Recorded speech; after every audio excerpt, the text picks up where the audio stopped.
And there's just a few of us here, so I'm going to end the poll. It looks like we have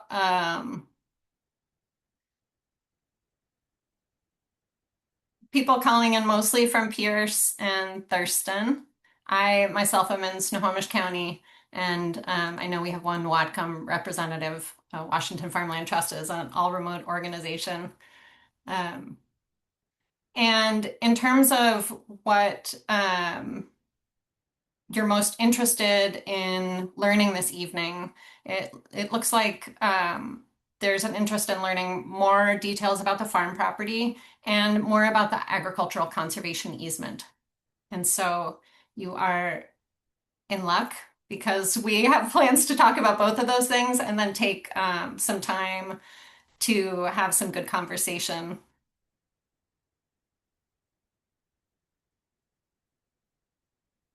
So we'll share a little bit about Washington Farmland Trust, and my colleagues here today will support me in presenting the information.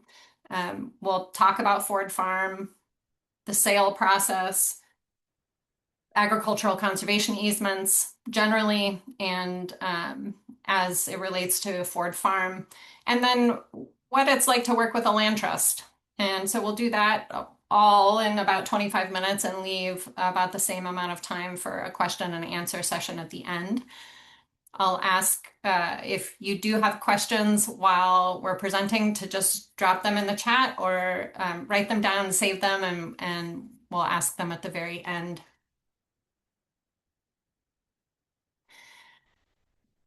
I'm going to take a moment and just orient a new arrival. We're just starting the presentation and walking through what we'll focus on today. There'll be about 25 minutes of a presentation to learn about Washington Farmland Trust, the farm, and the conservation easement, and then about 25 minutes of a question and answer session. So I'm going to head into the next slide and do some introductions, both Washington Farmland Trust staff and our broker. I will start and then we'll pass it to my colleagues to just come off mute and introduce yourselves. My name is Libby Reed. I use she, her pronouns.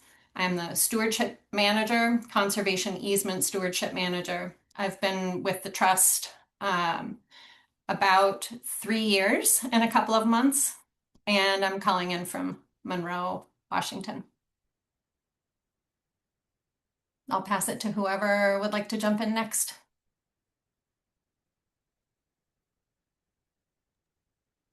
I'll jump in. Thanks, Libby.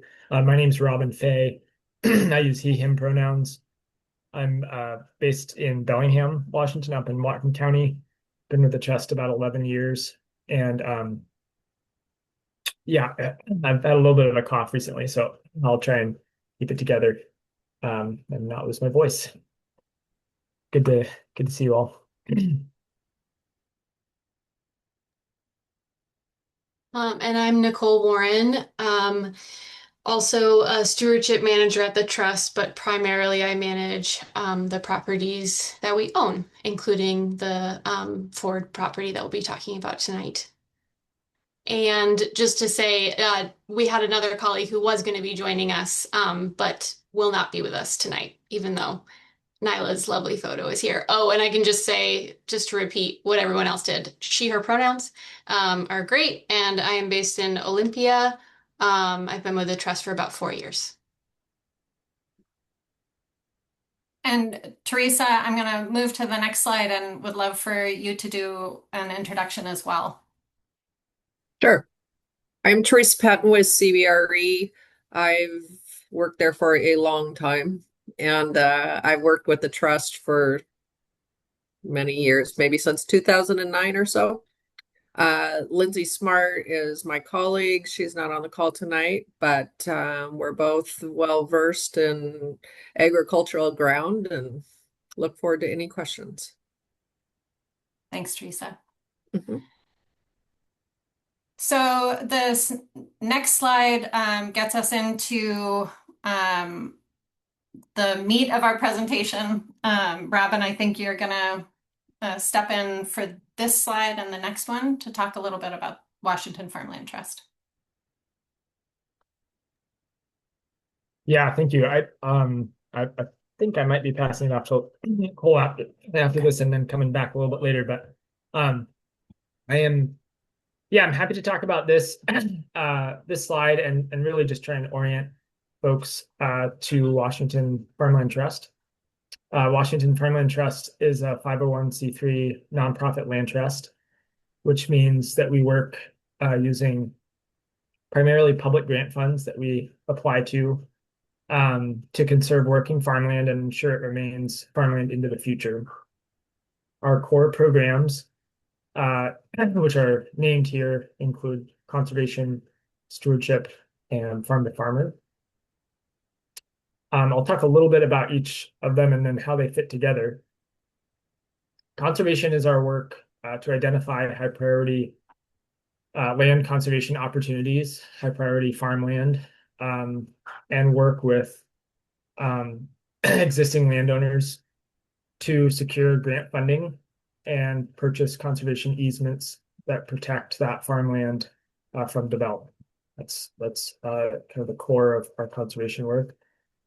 Although increasingly, when purchasing an easement from the existing landowner isn't an option, we do sometimes buy the land itself, like in the case with this Ford Farm property, and will then typically work to lease it while we eventually work towards transitioning ownership to a new farmer, which is the step we're at now.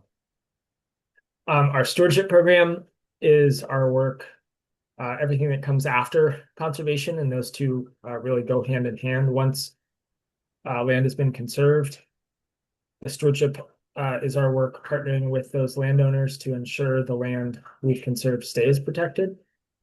Stewardship also includes managing the land we own, as Nicole mentioned, like in the case with the Ford property, working with tenants, managing leases, infrastructure, and property maintenance. And I'll come back to some of those a little bit later when we talk about easements specifically. Our farm to farmer program aims to help farmers find land, build capacity, access resources, and ultimately thrive as business owners and stewards of the land. And Farm to Farmer offers personalized support to current and aspiring farmers, farming collectives and cooperatives, farm organizations, and farmland owners. This Venn diagram, obviously, it's kind of a neat visual way of showing how these fit together as programs, but I wanted to elaborate a little bit. All three programs, and Nyla to credit for this, this kind of phrasing, because I think it really works to articulate how our programs function. All three of these programs work to keep farmland in production and farmers thriving. The conservation and stewardship work are really closely tied, and really one doesn't exist without the other. Those two pieces overlap and fit very closely. Anything we work to conserve, we then have a perpetual obligation to steward. And so those two work very closely. Farm to Farmer is a newer program. It's not new anymore, but it was a program that's really of our own design and fits a little bit outside of that conservation stewardship dynamic, whereas conservation and stewardship are often shaped by the land itself and the existing landowner and their goals. Farm to Farmer really focuses on starting by building relationships with clients, like aspiring farmers, farming collectives, and then working with them to support them in their business. So that, while it sits a little outside of the conservation and stewardship, also ties in closely in supporting farmers in getting ready for land ownership, in finding and accessing land, and in being thriving business owners, which we know, land and farmland particularly gets stewarded best when there's a successful farmer in place. So those three really all tie into those same goals. And I think I'll leave it at that for now and pass it to Nicole. Awesome. Thanks, Robin. So, okay, a little bit into like the meat, and kind of why we're here and why we want to learn a little bit more about the property too. So I have a few slides and I'm just going to kind of share some details and some overview. And then hopefully that also just invites, more, what questions might come up for folks too. So yeah, Libby, if you wouldn't mind going to the next one. So just want to kind of give a brief overview to get us oriented. The property's in Orting. It's about 30 minutes from Tacoma, a little over 5 minutes from downtown Orting itself. And it's just over 30 acres. At this point, if you've been interacting with us and with our sale, you may have already seen sort of the listing that shares some more information about the property and the listing price.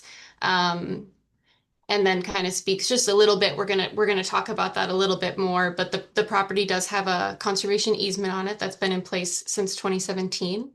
And where both Pierce County and Washington Farmland Trust will be grantees on that as it transfers to the new owner. So that is an important piece because it just speaks to how there will be a continued relationship with us to steward the property. So that's kind of that initial piece. And then I'll talk a little bit about kind of the infrastructure and the farmland itself and the house. If you wouldn't mind the next slide. Thanks. So something that we, worked on in 2025 in particular, it took us a few years to get there, but this area, if you're familiar, there's a lot of elk pressure. And so we worked with Washington Department of Fish and Wildlife to get fencing on the property. So now there's a little over 26 acres that's fully fenced. With elk fencing. That's part of a contract with Washington Department of Fish and Wildlife, and we worked with a great fencing company to get that installed. Just like the specs there for folks that are curious and are interested in learning and understanding a little bit more. But it's an 8 foot high fence. There are a couple of really wide gates intended to make access really easy for folks that have equipment and future development needs potentially too. And yeah, so that's a pretty big piece of hopefully continuing to allow a lot of variety and the potential of high value crops there too, and having them well protected. And then the next slide, I just wanted to this is a picture that's a few years old, but the farmland, it has a lot of really good soils on it. It's primarily loam and sandy loam soils. It's very flat and kind of one open swath of land, which is pretty impressive in itself. There is a well specifically on the farmland just for irrigation that has a relatively new above ground well pump. And there is a underground main line and risers connected to that. We also did some recent electrical upgrades for that pump itself too. So that's in really good condition. And there are water rights associated with the property. The water rights certificate covers the entirety of that farmland area to be able to irrigate. For about the last 30 years, it has been in a variety of different kinds of annual crops. Lots of high value things like cucumbers and squash. Historically, before that, it was part of a larger dairy operation. So I think it had a variety of different, uses, whether it was pasture, it was hay, or maybe feed crops. So it's been a variety of different things. And just with the elk pressure in the area and getting that fencing in place and kind of taking a break and entering into this new phase, it's been a few years since there's been production in the field. So it's currently been fallow for the last few years. Yeah. And then the next slide there, just to share a little bit of detail about the house as well. There is the house itself has character because it was built in 1917, and we've done some work to do some renovations as well within that time. More recently, as there's since 2022, there's been some pretty big things with like flooring, interior renovations, new HVAC system, new roof. So some pretty big things there. And it is move-in ready. So just to kind of share what the house on the property, some of the features, and what you can see it from the road. So that's kind of the one of the big things when you drive by, you can kind of see this house, so you know just a tiny bit about that. And our broker can speak to this a bit too, but just that working with Teresa, if you're interested in touring and kind of getting boots on the ground to see the property and see the house is definitely an option, and to reach out to her if you're interested in taking that next step. And then we just wanted to speak a little bit on the process. If you're interested, what's next? Now, I said you can, just to sort of reiterate, we're here for answering questions and kind of hearing what comes up for folks. We have also put together a landing page on our website, and what you'll find there is kind of in one place some links, some different resources. So the listing itself that's listed on our Farm to Farmer website. You'll also see that there's an FAQ. So we tried to kind of answer a handful of questions there about the property and the condition of it, some of the details. And also a little bit about our process as well. So just knowing that that's there, as well as, and thanks, Libby just put that in the chat, a link to that. And also, we put together a financial resources guide. So it's a great place to start if you're kind of curious about, if this is a great time to start to assess for yourself what's financially possible, what it could look like, and so that list does have a variety of different lenders and resources on it, and a potentially good place to start exploring. So if you have more questions after this session, whether it's about the property, the conservation easement, or sale process, reaching out to our broker is a great next step.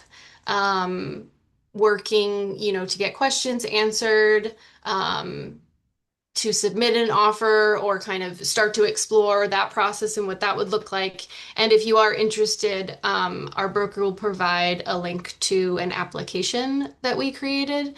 So that's going to give us a bit more information about you. And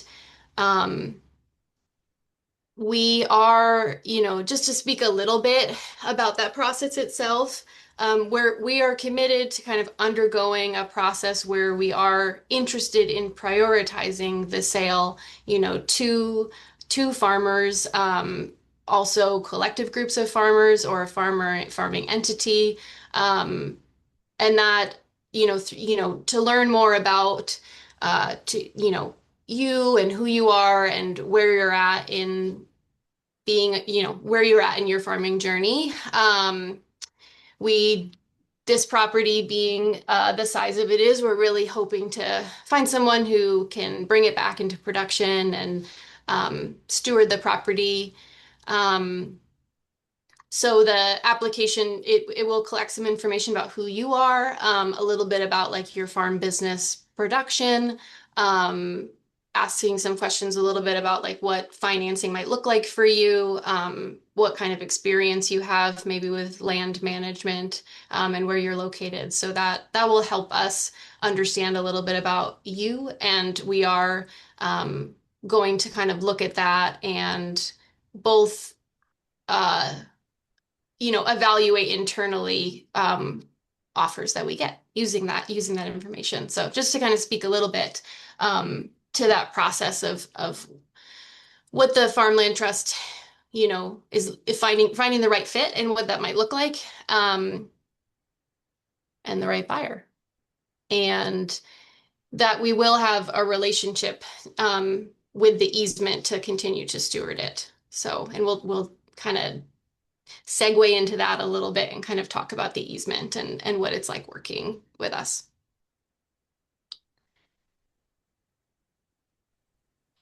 Yes, this is me again.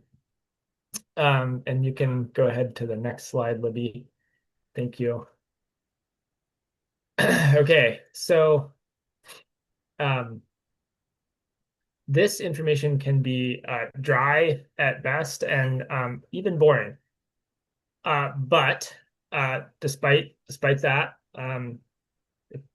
it is really important to understand if you're considering buying a farm with an easement on it.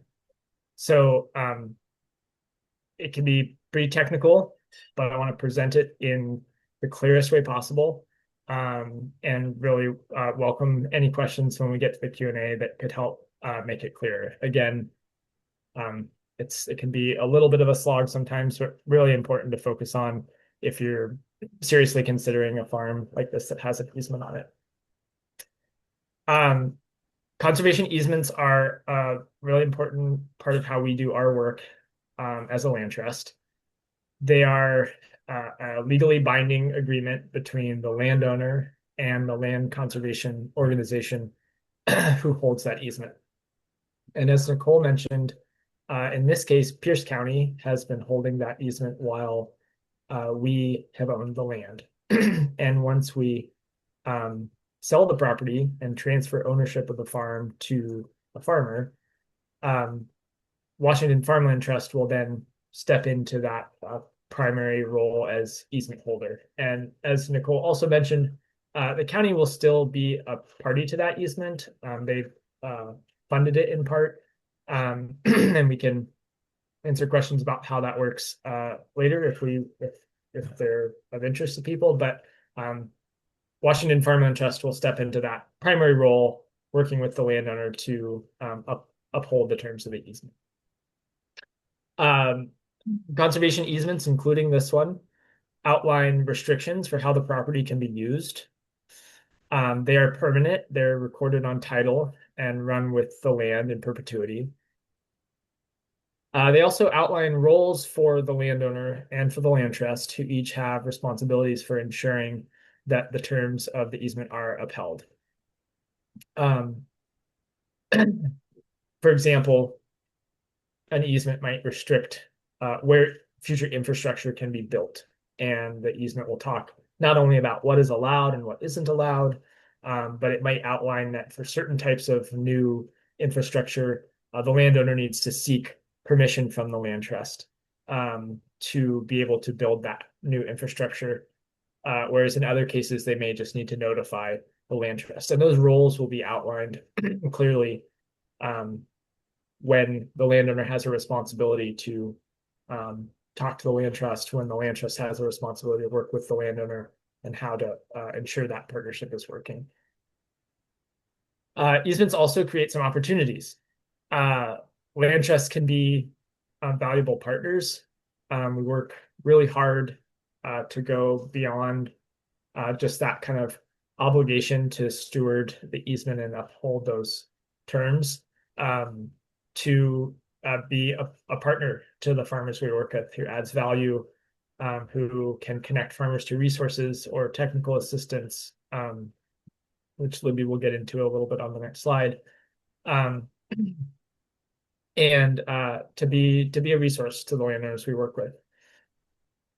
Easements can also lower the value of a property, since it can no longer be developed into something more intensive in the future. When I say more intensive form of development, I mean, a housing subdivision, a strip mall, those sorts of commercial or industrial development that is not related to agriculture are typically prohibited outright. And I wanted to touch on this because this property obviously is really expensive, even with an easement in place. And so I just wanted to speak to that briefly. Easements almost always lower the value of the property since it's now restricted and what you can do with it. It does not guarantee the land will be quote unquote affordable, which is a real challenge and one that we're actively working to understand and address better through our work. I think and I mean now not just Washington Farmland Trust, but the land trust community as a whole has really hoped that easements would be a powerful tool in keeping farmland affordable over time by restricting it. And while it does ensure the conservation, I think we're learning as real estate continues to appreciate that it will typically make the property worth less than it would be otherwise, but it will not keep it what we would consider affordable. So that is a challenge. And I'm happy to speak more to that if people have questions. If you'd like to learn more about the easement on this property specifically, definitely encourage you to ask questions during the Q&A. We'll do our best to answer them on the spot or to follow up in writing if we can't give you a complete answer on the spot. And as Nicole mentioned, you're also welcome to reach out to Teresa and CBRE to help answer questions about the farm. Libby, you want to take it from here? Sure. Thanks, Robin. So I think you'll hear a few echoes in what I'm going to be speaking with you about, echoing Robin's words somewhat. The first thing I wanted to talk about was owning land with a conservation easement on it. And as Robin spoke to, when a land trust commits to protecting land, we make a commitment to a forever commitment to care for it and assume a legal obligation to uphold the restrictions on it. We're also making a commitment to work with the farmland owner that owns that piece of land. And as you may know, working lands are complex places. It's sort of this meeting point between human systems and economic systems and ecological systems. And it's a vibrant and sort of ever-changing landscape. Agricultural easements, their aim is to protect the land and also the ability of a farmer to produce on it. And as Robin spoke to certain restrictions on how land is used, it also is a communication tool for both the landowner and the land trust to understand what things we need to be in conversation about. Owning land with a conservation easement is a commitment to follow the terms of that legal document, and as a landowner to do your best to understand the easement and the actions that it might require. So Robin talked a little bit about partnership, and I think this is a really important part of conservation easement stewardship at Washington Farmland Trust. And I'll speak a little bit to what we've learned over the last 25 years as a land trust. And it really is the importance of partnership. It's helpful when a farm landowner can understand that the land trust is a partner, communicating with the stewardship manager, which for Ford Farm will be me, to share information about your plans on the land. When there's an open line of communication, we can Washington Farmland Trust can best support a farmer's work on the land. But there's also a commitment that the land trust makes, that I make to a farmland owner, and that is to communicate clearly and with regularity about the easement and about farmers' work on the land and the procedures that Washington Farmland Trust is obligated to regarding the easement. So what does it mean to work with a land trust? Like, what does that mean on the ground? That means a minimum of one site visit per year, which usually ends up being a couple of hours. It's usually a walk on your land and a conversation about your long and short-term plans and how those relate to the easement. Every new farmland owner will work with every new owner to either update or write a stewardship plan. And that's something that I will do primarily, but will share with the new owner. And that is a general agreement about the intended use of the land and its relationship to the easement. But that's not the only place where communication hopefully happens. Updating the stewardship manager when your plans change or before you embark on a big project or make big changes to your land or your plans on it. It's a really good moment to say, oop, I wonder if I need to consider the easement as it relates to what I want to do.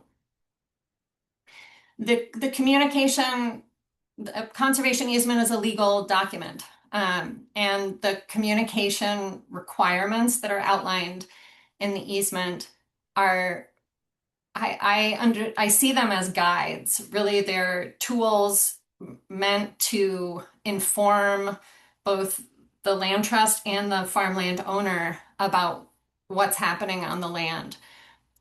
And they're really set up to support our work together and to prevent violations to an easement.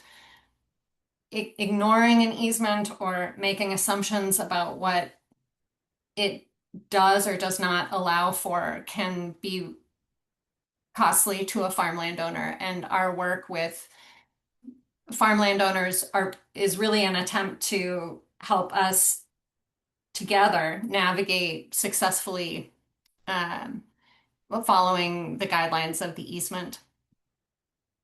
So as you may be beginning to understand, like, the details are really important. Easements are legal agreements. They do leave some room for interpretation. And so, as Robin spoke to, there is some information that we'll be able to share about the easement. Depending on how specific we get, it's important to think about things on a case-by-case basis, so that either as a prospective landowner or as the land trust, where neither of us are making assumptions about what's allowable. And I think I'd like to close just saying that one of the most important things that Robin spoke to for a prospective landowner to think about or understand before purchasing a farm with an easement on it is to feel comfortable with the knowledge that you know that the things you're planning for are permitted on the land. And it may be thinking through your farm business and its needs in the long run. It may be thinking through your family and their long-term needs. Whether you're just starting a farm business or your business is still in an expansion phase and it's growing and changing a lot, or even if you have an established business, our recommendation is to review the easement yourself, and hopefully also with an attorney. Ask us questions, ask Teresa questions as you're exploring this opportunity and trying to elevate as much clarity as you can given what you know, and being in conversation with both Teresa and us will hopefully help you navigate this decision making as a prospective landowner. I think the last thing I'll share is just that our values as a land trust are rooted in relationship building and communication and care for the land. And so that tends to be how we show up, both when things are going really well and if there's ever complications or things to resolve. And so I think just mentioning our values is important in this moment. I'm looking at the time, and I know we may have answered some of your questions, but you may have more. So I'll shift us to the question and answer phase of our time together. I will, once Robin makes an introduction, I may take us off the sharing the slideshow so that we can just all see each other, and I can engage a little more easily with the chat and make sure to take some notes. So go ahead, Robin. Yeah, thanks, Libby. Our most important goal for this session is really to help people get information and answer questions. So please don't hesitate to raise them now. Obviously, it's a really small group, so I think we can be pretty informal.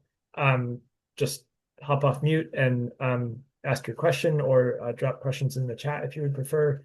Some questions might be too big to fully answer in this time and in this meeting. And so in that case, we'll do our best to share what we can and then follow up in writing. So yeah, with that, I think feel free to fire away. Hi, everybody. Hi Misha. there. I have a couple of things just to add. One, I can really attest to it being a great place to farm because I farm across the street from there. And so just recommend the area for agriculture.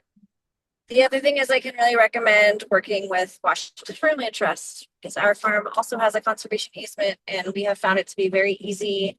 And we love working with them, and there's a level of flexibility too. So yes, like understand your easement, but also have that relationship in those conversations. My question is, I think like probably all of you, the price was a surprise considering. If we learn a little bit more about the process of that appraisal. I mean, I'm not an expert in real estate by any means. So, and I know you can't, like a high level, like tell me like I'm 5, like how does that price get assessed? Yeah, I'm happy to take that one. So the process is for us to hire a independent qualified appraiser. We follow Land Trust Alliance standards and practices, and those standards and practices require that the appraiser be qualified and certified commercial real estate appraiser. They do their analysis in this case using a comp sales approach. So they look at comparable sales around the area. There are other ways you can appraise real estate based on how much income you could generate off of it, or other methodologies. But the appraisals we hire and the approach for appraising conservation transactions is typically a comp sales approach. So they'll look at comparable sales. They'll take a set of the most comparable sales from around the kind of immediate region. They adjust those based on, maybe one has a little bit nicer view, or one is impacted by some utility right of way or some critical areas. They'll kind of say this, this one's a really good comp. This one needs to be kind of accounted for a little bit differently. So they'll make some adjustments. That gives them typically a value range, and then they'll figure out where to place this exact property somewhere within that range based on its specific attributes. That appraisal then gets reviewed by a separate qualified appraiser who goes through the first appraiser's work and double checks everything. And appraisals are some science and some art. There's definitely, each appraiser may have a slightly different take on how exactly to arrive at a specific value, but there's a very strict set of standards they all have to follow. And so that review appraiser is going to double check all of the math and all of the methodology and say, yes, the appraiser followed all of the USPAP standards, uniform standards for, I can never remember the second part. Anyways, the review appraiser will ensure that they followed all of the standards, that the methodology is all correct, that the math is all correct, and then essentially say, yes, the appraisal followed all the appropriate methodology. Or in the very rare case that they find an error, then they'll point that out and then kind of go back to the original appraiser. But that's the process. I think we share your surprise in some ways, and it is very expensive. Do you know, Robin, were the comps, did they have conservation easements on them? Yeah, they that might be one of those questions that I'm gonna, rather than going completely off script, I'll want to send you a written response. But yeah, I mean, they're going to look at other conserved properties. I would just also add to the appraised value that in this particular case, where there's a value for two components of this property. One are the improvements, meaning the house, and then it's a livable, nice move-in ready house. And then we also have to establish a value, or they establish a value for the farmland. And, they do take a look at the conservation easement property, and then what farmland also sells for without the conservation easement. But certainly the value is looked at for on conserved properties. But in this case, the value of the improvement drives up that price, that overall price for the farmland, because they add them together in the end, basically. Thanks, Teresa.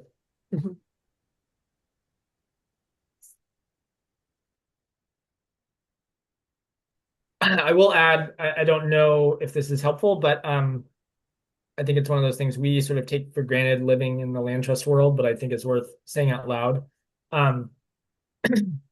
As a nonprofit, we're obligated to not create what's called the impermissible private benefit. So that's where that requirement stems from, that anytime we're selling property, we're selling it at what's considered fair market value based on an appraisal.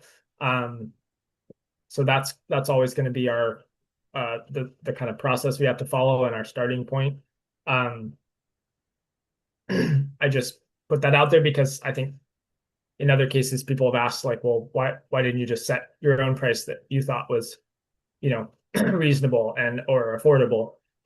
Since that's a value of ours, obviously, part of our mission is to try and create opportunities for land access, and part of that is affordability. But that is the process we're obligated to follow to ensure, as a nonprofit, we're not giving someone a sweetheart deal, essentially. Thanks, Robin. And thanks for the shout out, Misha. I should say that there are multiple conserved properties with easements that Washington Farmland Trust stewards on that stretch of road.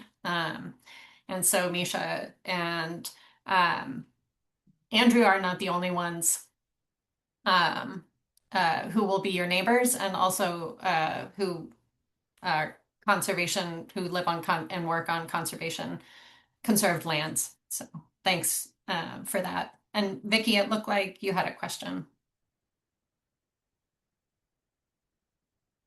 Oh, I think you're on Unmute. mute. Yeah. Okay. Okay. Yeah, we live right on I guess it'd be the south border of the property. Our driveway runs alongside the fence and we're down by the river. And I just have a couple questions about how it can be used. Are they going to require crops only, or will animals be able to be grazed there instead of cropping? Will a public business like a farm store or a U-Pick place be allowed? And what happens if it doesn't sell? That's all.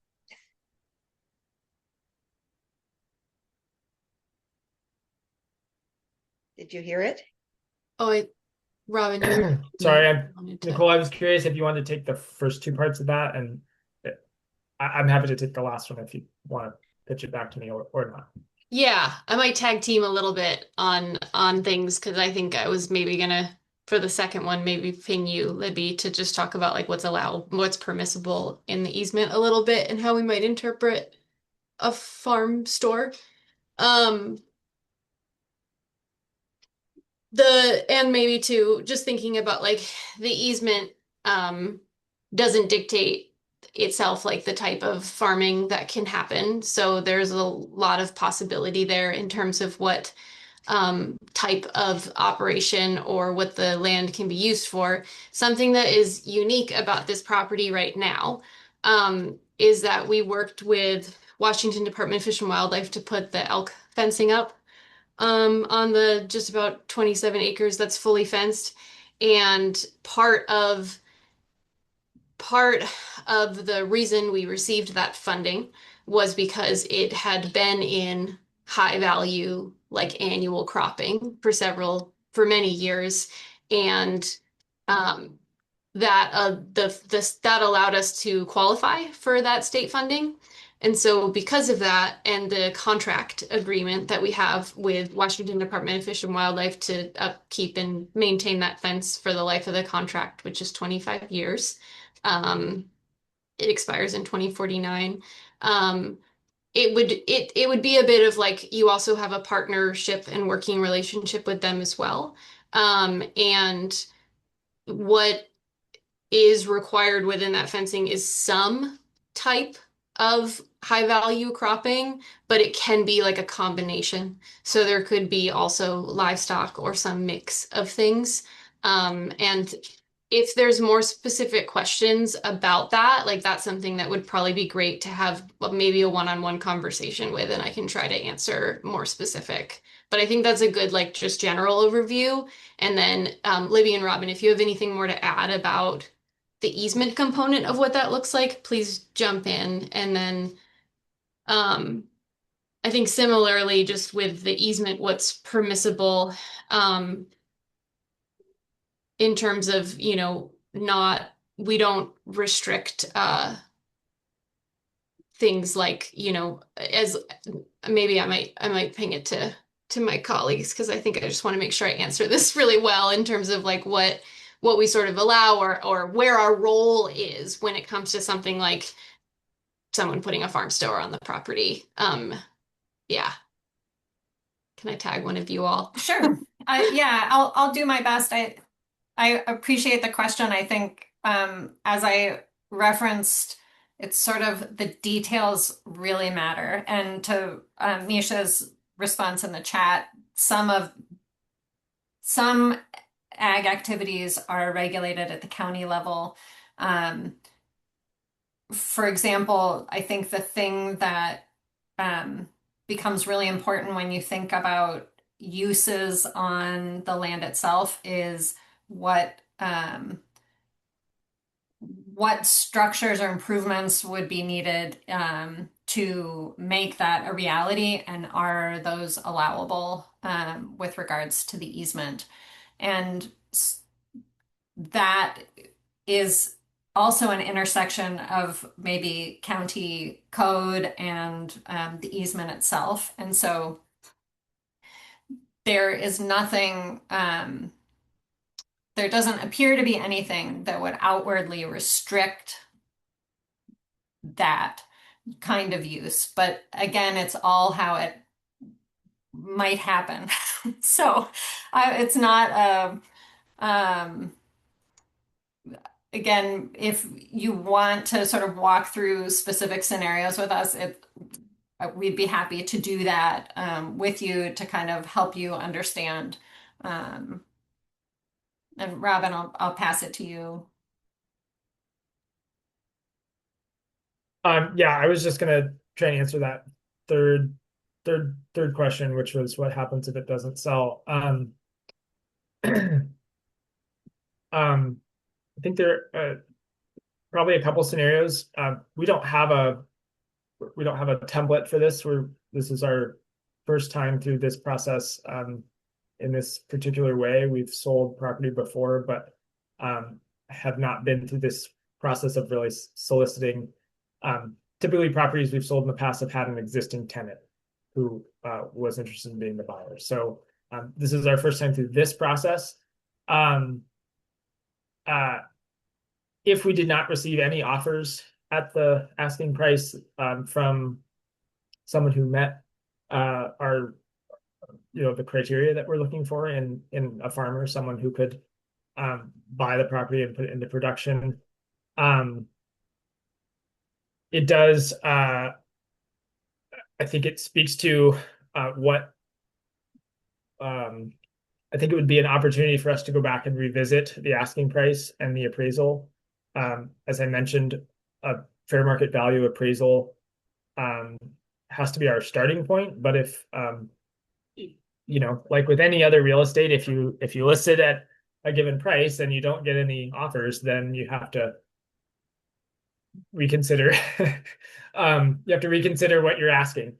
And so I think at that point, it would open an opportunity for us as the land trust to make a case for, while this appraisal was valid and followed all the methodology, we're looking to sell it to a farmer, someone who's going to put it into production, not someone who, might just be buying it as an investment, for example. And so there's not a pool of buyers out there for this property in the way that we're intending to sell it, and therefore we might have to go back and kind of revisit the appraisal and figure out if there was a way for us to make the legal justification that we need to lower the price or do something differently, get a second opinion, etc., and be able to do that without conveying impermissible private benefit. So the short answer is we don't have a real clear template for what happens then, but that's kind of our thinking about where we would go from there. Could I just add about the uses on the property? I mean, the property is zoned. Okay, so and I think that's what people are referencing in the chat room. The property is zoned the ARL. So the county also has restrictions or allowed uses within the ARL zone. So if a farm stand or whatever else is not allowed in the farm or in the ARL zone, then that also affects what is allowed on the property. So, Washington Farmland Trust has their restrictions through their conservation easement, but they're also having uses that fit within the zoning. So they kind of go hand in hand. Their allowed uses need to fit within the zoning and vice versa as well. Thanks, Teresa. Yes, go ahead.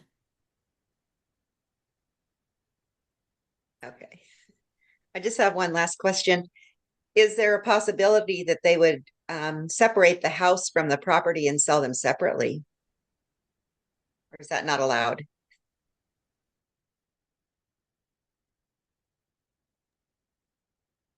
Um, no, at this point, that's not a possibility given the way the easement's written. Yeah, it's not an option anymore. Might be good, just a good quick to say, just yeah, so that subdivision is not a permitted use in the easement is kind of like thinking about it from the terminology that's in there. What is in there right now, because we wrote this easement with Pierce County, is that they wanted to hold a right for there's sort of a skinny half-acre parcel along the road in case they did ever want to turn that into a trail. And that's the only piece that ever could be separated from the property. But that option expires in 10 years. So that's something that was important to Pierce County to write into it, just in case that's something they were interested in doing in the future. So just wanted to, that just felt like a good moment to share that piece. So I did just want to note the time. It's been really lovely having you all here this evening, and I did want to drop just some contact information in the chat before we close. The first is Teresa's contact information if you're interested in asking more about the property. And also Nicole's contact information at the trust if you have any questions about the application process or any sort of details there. But Teresa really is your best first contact for reaching out. Uh, and she'll certainly loop us in if we need to sort of collaborate to answer questions. So thank you so much for joining us tonight. Don't hesitate to reach out with more questions. And thank you so much for your interest in the Ford Farm and the perspectives that you're bringing to us in this information session this evening. We really appreciate your participation, and I hope you have a great evening. Yeah, thank you. Thanks.